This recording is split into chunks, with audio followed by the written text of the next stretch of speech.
Okay, so this video is for chapter 25, and this is part 2. We just left off talking about good and bad cholesterol.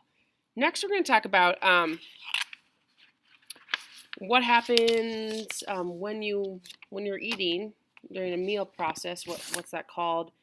In between meals, and then fasting and starvation. What's happening to your body and to its metabolism, the metabolic adaptation. So when you're eating, or 4 hours after that, because that's how long for all the absorption of the nutrients to take place, it's called the absorptive state, um, where all the nutrients that you've put in your body have entered the bloodstream in the villi of the small intestine.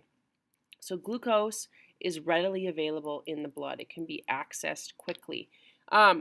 Most of that is I think it's about 50% of it is converted into ATP via cellular respiration right away or during that time. Some of it is transferred, and we'll talk about that.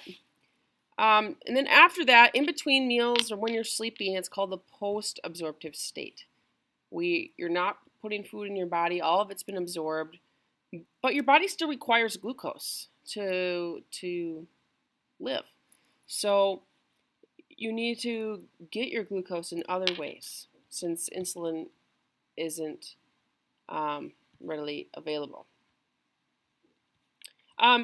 So insulin and then glucagon are going to be two hormones that maintain metabolism essentially when you need to store it or you need to release it.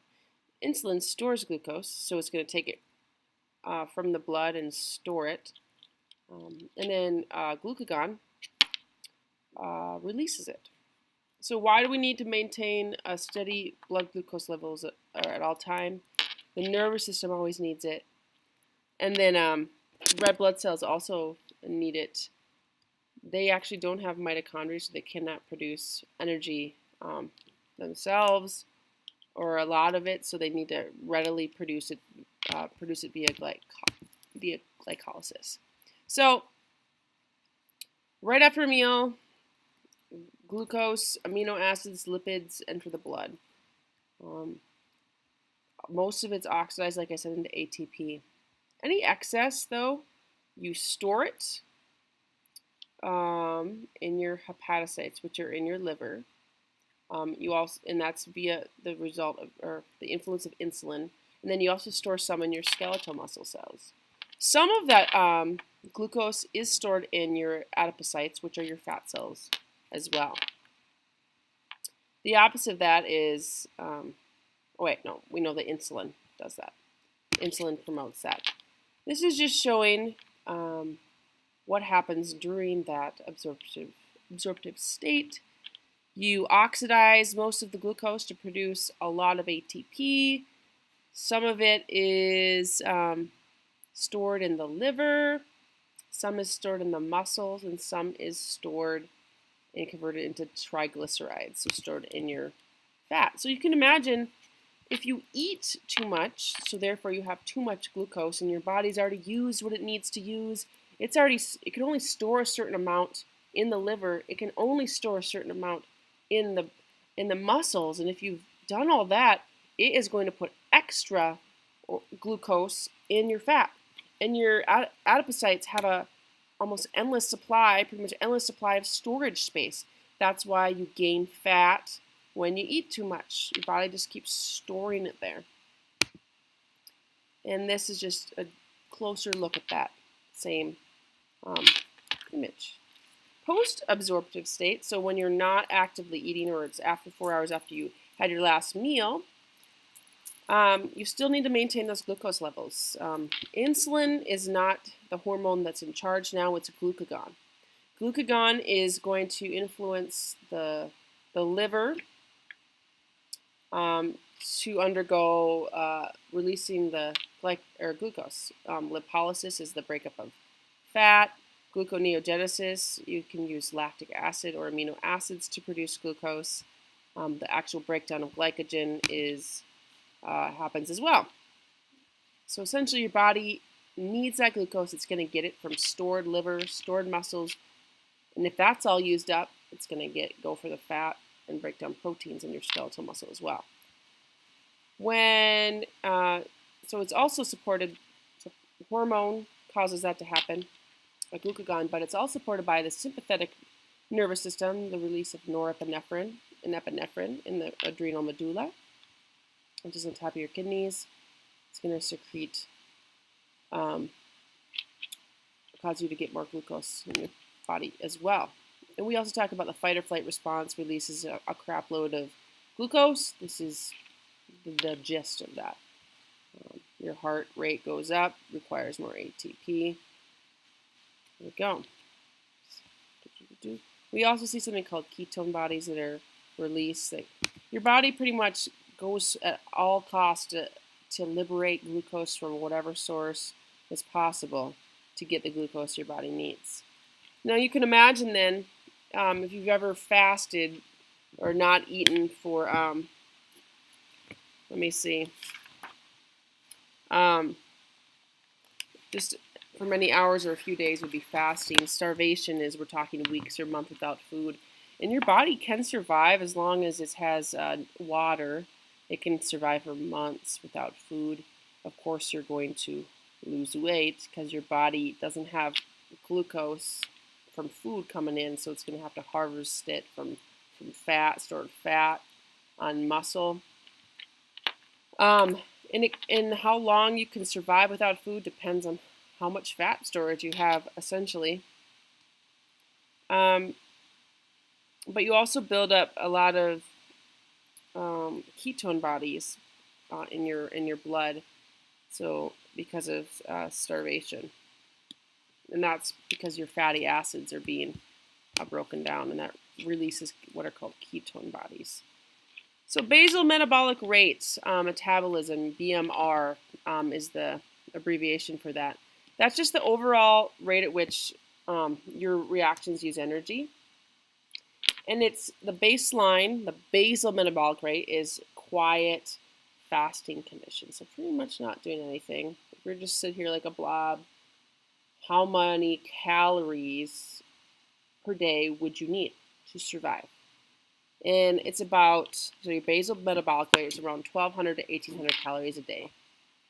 About 24 big C calories a kilogram per body mass in adult males.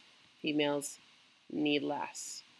Now, that does not take into account digestion, walking, any other kind of activity. So you also you can add calories to that based on how active you are, essentially. So if you're a small person and you leave a very sedentary, or you just sit like a couch potato lifestyle, your body requires less calories. If you're active hours a day, your body requires more calories, and that makes sense. All right, so body temperature, we know we need to maintain homeostasis, a body temperature as well. The core body temperature is 98.6 degrees Fahrenheit, 37 degrees Celsius. Your peripheral tissues, like around your skin, it's called your shell temperature, can be 1 to 6 degrees Celsius lower, but your core, deeper in your subcutaneous tissue, needs to be maintained, or else proteins can denature. What regulates the body temperature? Your basal, or your metabolism actually releases a lot of heat. So high metabolism will cause your temperature of your body to go up. If your temperature is higher, your metabolism is going to be higher. Different things impact body temperature. Exercise, sympathetic nervous system stimulation. What else did I want to talk about here? A calorie, little c, is different from a calorie, big C. Calorie, little c, is the amount of heat energy required to raise the temperature of 1 gram of water, 1 degree Celsius. Okay, that's the technical definition of it. Calorie with a capital C is equal to 1,000 little c calories, which is kind of interesting. Other things that influence the heat of your body: gender, age, climate, things that make sense there. So if you're sick and your body temperature is higher, your metabolism is actually working higher. Your body can conserve heat or release heat depending on what you need. You need to balance it, essentially. So we have heat coming in. Most of it's attributed to metabolism, because metabolic reactions release heat. So if you're gaining heat, your body needs to release the heat, because we need to maintain body temperature. So how is heat lost? These 4 things. You're probably most familiar with evaporation, the sweat evaporating into a gaseous form cools you down. Radiation is the release of electromagnetic energy, infrared lights between bodies not in contact. Conduction and convection are very similar. Conduction, think of if I'm sitting in a chair. Oh, you've experienced this before. Somebody's sitting in a chair warming it up for you, or if you're warming the bench, literally your heat from your body is going into that seat by conduction. And so then if that person gets up and you sit there, it's warm already because of conduction. Convection is you're transferring heat between another object in the form of air or water. Your body can, if you're in a hot tub, you know how your body increases in temperature. It's through convection, transferring that heat through liquid form. Or a fan on a hot day, cooling you off. In your body, core temperature functions like a thermostat. The brain knows what your temperature needs to be, so it can make adjustments to cool you down or to warm you up, depending on what your body needs. And it's monitored through a negative feedback loop, which we've talked a lot about. You have thermoreceptors in your skin. Sweat glands can close if you're cold, open if you're hot.